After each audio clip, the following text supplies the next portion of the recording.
ओम शांति। आज 25 जनवरी 2021 बाबा के महावाक्य है, मीठे बच्चे, बाप की श्रीमत से तुम मनुष्य से देवता बनते हो, इसलिए उनकी श्रीमत का शास्त्र है सर्वशास्त्र शिरोमणि श्रीमद् भगवत गीता।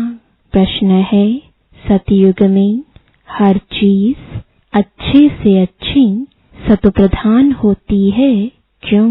उत्तर है, क्योंकि वहाँ मनुष्य सतोप्रधान है। जब मनुष्य अच्छे हैं तो सामग्री भी अच्छी है, और मनुष्य बुरे हैं तो सामग्री भी नुकसानकारक है। सतोप्रधान सृष्टि में कोई भी वस्तु अप्राप्त नहीं है, कुछ भी कहीं से मांगना नहीं पड़ता। ओम शांति। बाबा इस शरीर द्वारा समझाते हैं, इनको जीव कहा जाता, इनमें आत्मा भी है, और तुम बच्चे जानते हो परमपिता परमात्मा भी इनमें है। यह तो पहले पहले पक्का होना चाहिए, इसलिए इनको दादा भी कहते हैं। यह तो बच्चों को निश्चय है, इस निश्चय में ही रमण करना है। बरोबर बाबा ने जिसमें पधरामणी की है वह अवतार लिया है, उनके लिए बाप खुद कहते हैं, मैं इनके बहुत जन्मों के अंत के भी अंत में आता हूँ। बच्चों को समझाया गया है, यह है सर्वशास्त्र शिरोमणि गीता का ज्ञान। श्रीमत अर्थात श्रेष्ठ मत, श्रेष्ठ ते श्रेष्ठ मत है, ऊंच ते ऊंच भगवान की, जिसकी श्रीमत से तुम मनुष्य से देवता बनते हो। तुम भ्रष्ट मनुष्य से श्रेष्ठ देवता बनते हो। तुम आते ही इसलिए हो। बाप भी खुद कहते हैं, मैं आता हूँ तुमको श्रेष्ठाचारी निर्विकारी मत वाले देवी देवता बनाने। मनुष्य से देवता बनने का अर्थ भी समझना है। विकारी मनुष्य से निर्विकारी देवता बनाने आते हैं। सतयुग में मनुष्य रहते हैं, परंतु दैवी गुणों वाले। अभी कलयुग में है आसुरी गुणों वाले। है सारी मनुष्य सृष्टि, परंतु वह है ईश्वरीय बुद्धि, यह है आसुरी बुद्धि। वहाँ ज्ञान, यहाँ भक्ति। ज्ञान और भक्ति अलग अलग है ना। भक्ति की पुस्तक कितनी और ज्ञान की पुस्तक कितनी है। ज्ञान का सागर बाप है, उनका पुस्तक भी तो एक ही होना चाहिए। जो भी धर्म स्थापन करते हैं उनका पुस्तक एक होना चाहिए। उनको रिलीजियस बुक कहा जाता है। पहला रिलीजियस बुक है गीता, श्रीमद् भगवत गीता। यह भी बच्चे जानते हैं, पहला आदि सनातन देवी देवता धर्म है, न कि हिंदू धर्म। मनुष्य समझते हैं गीता से हिंदू धर्म स्थापन हुआ और गीता गाई है कृष्ण ने। कोई से पूछो तो कहेंगे परंपरा से यह कृष्ण ने गाई है। कोई शास्त्र में शिव भगवानुवाच है नहीं। श्रीमद् कृष्ण भगवानुवाच लिख दिया है। जो गीता पढ़े होंगे उनको सहज समझ में आएगा।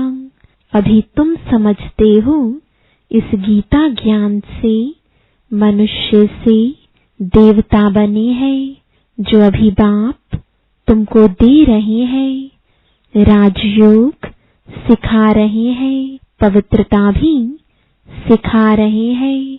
काम महाशत्रु है, इस द्वारा ही तुमने हार खाई है, अब फिर उन पर जीत पाने से तुम जगत जीत अर्थात विश्व का मालिक बन जाते हो।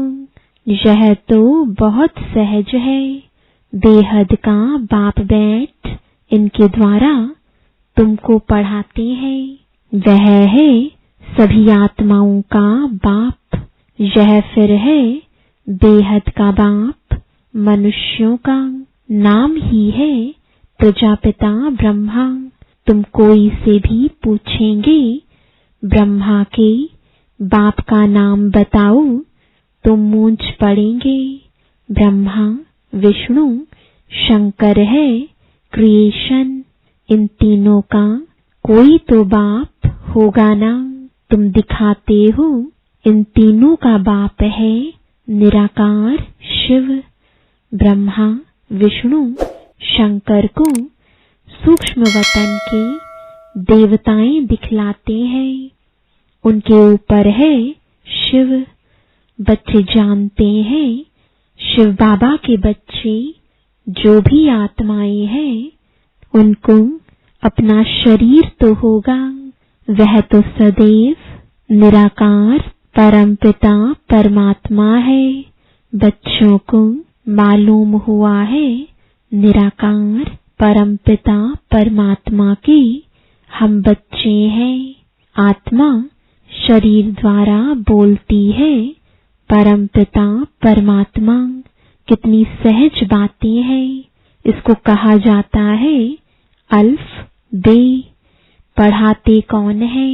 गीता का ज्ञान किसने सुनाया? निराकार बाप ने।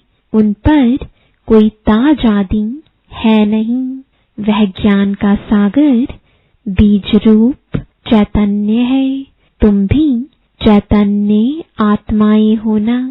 सभी झाड़ों के आदि मध्य अंत को तुम जानते हो। भलमाली नहीं हो परंतु समझ सकते हो कैसे बीज डालते हैं उनसे झाड़ निकलते हैं। वह तो है जड़ झाड़। यह है चैतन्य। तुम्हारी आत्मा में ज्ञान है और कोई की आत्मा में ज्ञान होता नहीं। बाप चैतन्य मनुष्य सृष्टि का बीज रूप है तो झाड़ भी मनुष्यों का होगा। यह है चैतन्य क्रिएशन। बीज और क्रिएशन में फर्क तो है ना। आम का बीज डालने से आम निकलता है, फिर झाड़ कितना बड़ा होता है। वैसे मनुष्य के बीज से मनुष्य कितने फर्टाइल होते हैं। जड़ बीज में कोई ज्ञान नहीं है। यह तो चैतन्य बीज रूप है। उनमें सारी सृष्टि रूपी झाड़ का ज्ञान है कि कैसे उत्पत्ति पालना फिर विनाश होता है। यह बहुत बड़ा झाड़ खलास हो फिर दूसरा नया झाड़ कैसे खड़ा होता है। यह है गुप्त। तुमको ज्ञान भी गुप्त मिलता है। बाप भी गुप्त आए हैं। तुम जानते हो यह कलम लग रहा है। अभी तो सब पतित बन गए हैं। अच्छा, बीज से पहले पहले नंबर में जो पत्ता निकला वह कौन था? सतयुग का पहला पत्ता तो कृष्ण को ही कहेंगे, लक्ष्मी नारायण को नहीं। नया पत्ता छोटा होता है, पीछे बड़ा होता है। तो इस बीज की कितनी महिमा है। यह तो चैतन्य है ना। फिर पत्ते भी निकलते हैं, उन्हों की महिमा तो होती है। अभी तुम देवी देवता बन रहे हो, दैवी गुण धारण कर रहे हो। मूल बात ही यह है कि हमको दैवी गुण धारण करने हैं। इन जैसा बनना है। चित्र भी है। यह चित्र ना होते तो बुद्धि में ज्ञान ही नहीं आता। यह चित्र बहुत काम में आते हैं। भक्ति मार्ग में इन चित्रों की भी पूजा होती है और ज्ञान मार्ग में इन चित्रों से तुमको ज्ञान मिलता है कि ऐसा बनना है। भक्ति मार्ग में ऐसे नहीं समझते कि हमको ऐसा बनना है। भक्ति मार्ग में मंदिर कितने बनते हैं? सबसे जास्ती मंदिर किसके होंगे? जरूर शिव बाबा के होंगे, जो बीज रूप है। फिर उसके बाद पहली क्रिएशन के मंदिर होंगे। पहली क्रिएशन यह लक्ष्मी नारायण है। शिव के बाद इनकी पूजा सबसे जास्ती होती है। माताएं तो ज्ञान देती हैं, उनकी पूजा नहीं होती। वह तो पढ़ाती है ना, बाप तुमको पढ़ाते हैं। तुम किसकी पूजा नहीं करते हो? पढ़ाने वाले की अभी पूजा नहीं कर सकते। तुम जब पढ़कर फिर अनपढ़ बनेंगे तब फिर पूजा होगी। तुम सो देवी देवता बनते हो। तुम ही जानते हो जो हमको ऐसा बनाते हैं उनकी पूजा होगी, फिर हमारी पूजा होगी नंबरवार। फिर गिरते गिरते 5 तत्वों की भी पूजा करने लग पड़ते हैं। शरीर 5 तत्वों का है ना। 5 तत्वों की पूजा करो या शरीर की करो, एक हो जाती। यह तो ज्ञान बुद्धि में है। यह लक्ष्मी नारायण सारे विश्व के मालिक थे। इन देवी देवताओं का राज्य नई सृष्टि पर था, परंतु वह कब था यह नहीं जानते। लाखों वर्ष कह देते हैं। अब लाखों वर्ष की बात तो कभी किसकी बुद्धि में रह ना सके। अभी तुमको स्मृति है, हम आज से 5000 वर्ष पहले आदि सनातन देवी देवता धर्म के थे। देवी देवता धर्म वाले फिर और धर्मों में कन्वर्ट हुए हैं। हिंदू धर्म कह नहीं सकते, परंतु पतित होने कारण अपने को देवी देवता कहना शोभता ही नहीं। अपवित्र को देवी देवता कह ना सके। मनुष्य पवित्र देवियों की पूजा करते हैं तो जरूर खुद अपवित्र है, इसलिए पवित्र के आगे माथा झुकाना पड़ता है। भारत में खास कन्याओं को नमन करते हैं, कुमारों को नमन नहीं करते। फीमेल को नमन करते हैं, मेल को नमन क्यों नहीं करते? क्योंकि इस समय ज्ञान भी पहले माताओं को मिलता है। बाप इनमें प्रवेश करते हैं, यह भी समझते हो बरोबर।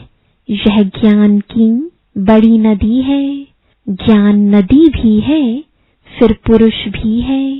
यह है सबसे बड़ी नदी। ब्रह्मपुत्रा नदी है सबसे बड़ी, जो कलकत्ता तरफ सागर में जाकर मिलती है। मेला भी वहां लगता है, परंतु उनको यह पता नहीं कि यह आत्माओं और परमात्मा का मेला है। वह तो पानी की नदी है जिस पर नाम ब्रह्मपुत्रा रखा है। उन्होंने तो ब्रह्म ईश्वर को कहा हुआ है, इसलिए ब्रह्मपुत्रा को बहुत पावन समझते हैं। बड़ी नदी है तो पवित्र भी वह होगी। पतित पावन वास्तव में गंगा को नहीं ब्रह्मपुत्रा को कहा जाए। मेला भी इनका लगता है, यह भी सागर और ब्रह्मा नदी का मेला है। ब्रह्मा द्वारा एडॉप्शन कैसे होती है, यह गुह्य बातें समझने की है। जो प्राय लोप हो जाती हैं। यह तो बिल्कुल सहज बात है ना। भगवान वाच, मैं तुमको राजयोग सिखलाता हूँ, फिर यह दुनिया ही खलास हो जाएगी। शास्त्र आदि कुछ भी नहीं रहेंगे। फिर भक्ति मार्ग में यह शास्त्र होते हैं, ज्ञान मार्ग में शास्त्र होते नहीं। मनुष्य समझते हैं यह शास्त्र परंपरा से चले आते हैं, ज्ञान तो कुछ है नहीं। कल्प की आयु ही लाखों वर्ष कह दी है, इसलिए परंपरा कह देते हैं। इनको कहा जाता है अज्ञान अंधियारा। अभी तुम बच्चों को यह बेहद की पढ़ाई मिलती है, जिससे तुम आदि मध्य अंत का राज समझा सकते हो। तुमको इन देवी देवताओं की हिस्ट्री ज्योग्राफी का पूरा पता है। यह पवित्र प्रवृत्ति मार्ग वाले पूज्य थे, अभी पुजारी पतित बने हैं। सतयुग में है पवित्र प्रवृत्ति मार्ग, यहाँ कलयुग में अपवित्र प्रवृत्ति मार्ग है। फिर बाद में निवृत्ति मार्ग होता है, वह भी ड्रामा में है। उसको संन्यास धर्म कहा जाता है। घर बार का संन्यास कर जंगल में चले जाते हैं, वह है हद का संन्यास। रहते तो इसी पुरानी दुनिया में ही है ना। अभी तुम समझते हो हम संगम युग पर हैं, फिर नई दुनिया में जाएंगे। तुमको तिथि तारीख सेकंड सहित सब मालूम है। वह लोग तो कल्प की आयु ही लाखों वर्ष कह देते हैं, इनका पूरा हिसाब निकाल सकते हैं। लाखों वर्ष की तो बात कोई याद भी ना कर सके। अभी तुम समझते हो बाप क्या है, कैसे आते हैं, क्या कर्तव्य करते हैं। तुम सबके ऑक्यूपेशन को, जन्मपत्री को जानते हो।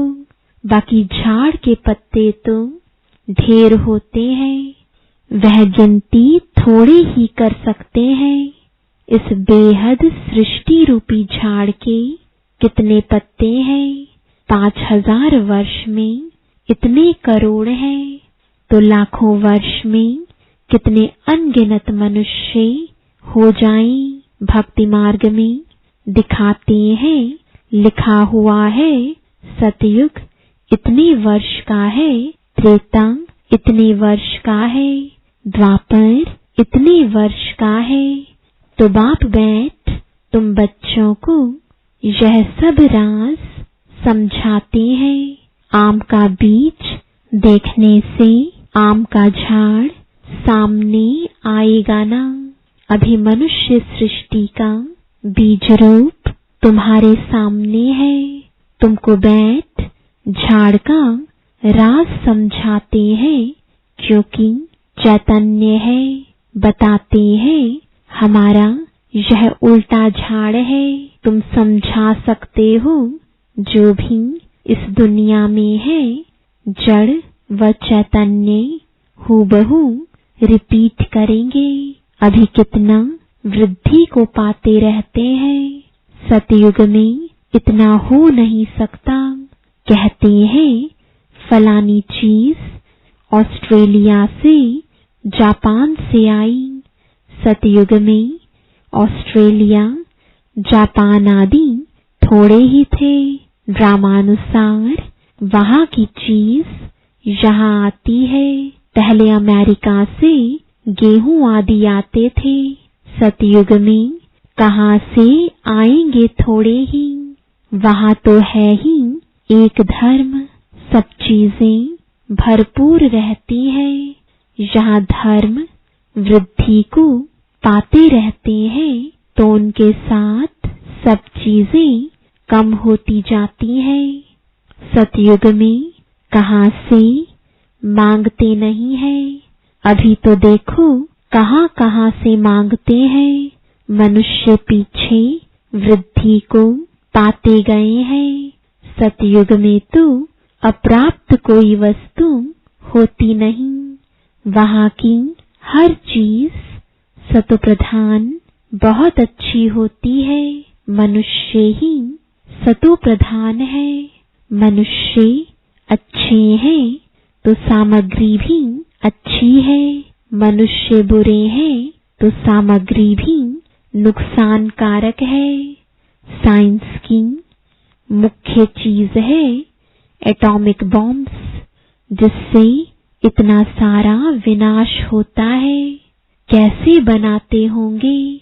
बनाने वाली आत्मा में पहले से ही ड्रामा अनुसार ज्ञान होगा। जब समय आता है तब उनमें वह ज्ञान आता है। जिसमें सेंस होगी वही काम करेंगे और दूसरे को सिखाएंगे। कल्प कल्प जो पाठ बजाया है वही बजता रहता है। अभी तुम कितने नॉलेजफुल बनते हो, इनसे जास्ती नॉलेज होती नहीं। तुम इस नॉलेज से देवता बन जाते हो। इससे ऊंच कोई नॉलेज है नहीं।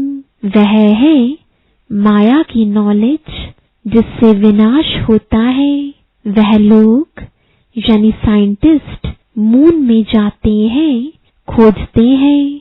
तुम्हारे लिए कोई नई बात नहीं। यह सब माया का पॉम्प है। बहुत शो करते हैं, अति डीपनेस में जाते हैं, बहुत बुद्धि को लड़ाते हैं। कुछ कमाल कर दिखावे। बहुत कमाल करने से फिर नुकसान हो जाता है। क्या क्या बनाते रहते हैं। बनाने वाले जानते हैं इनसे यह विनाश होगा। अच्छा, मीठे मीठे सिकिलदे बच्चों प्रति माता पिता बाप दादा का याद प्यार और गुड मॉर्निंग। रूहानी बाप की रूहानी बच्चों को नमस्ते। रूहानी बच्चों की रूहानी बाप दादा को गुड मॉर्निंग और नमस्ते। धारणा के लिए मुख्य सार है, पहला, गुप्त ज्ञान का सिमरण कर हर्षित रहना है। देवताओं के चित्रों को सामने देखते उन्हें नमन वंदन करने के बजाय उन जैसा बनने के लिए दैवी गुण धारण करने हैं। दूसरा, सृष्टि के बीज रूप बाप और उनकी चैतन्य क्रिएशन को समझ नॉलेजफुल बनना है। इस नॉलेज से बढ़कर और कोई नॉलेज नहीं हो सकती। इसी नशे में रहना है। वरदान है, जिम्मेवारी संभालते हुए आकारी और निराकारी स्थिति के अभ्यास द्वारा साक्षात्कार मूर्त भव। जैसे साकार रूप में इतनी बड़ी जिम्मेवारी होते हुए भी आकारी और निराकारी स्थिति का अनुभव कराते रहे, ऐसे फॉलो फादर करो। साकार रूप में फरिश्तेपन की अनुभूति कराओ। कोई कितना भी अशांत व बेचैन घबराया हुआ आपके सामने आए, लेकिन आपकी एक दृष्टि, वृत्ति और स्मृति की शक्ति उनको बिल्कुल शांत कर दे। व्यक्त भाव में आए और अव्यक्त स्थिति का अनुभव करे, तब कहेंगे साक्षात्कार मूर्त। स्लोगन है, जो सच्चे रहम दिल है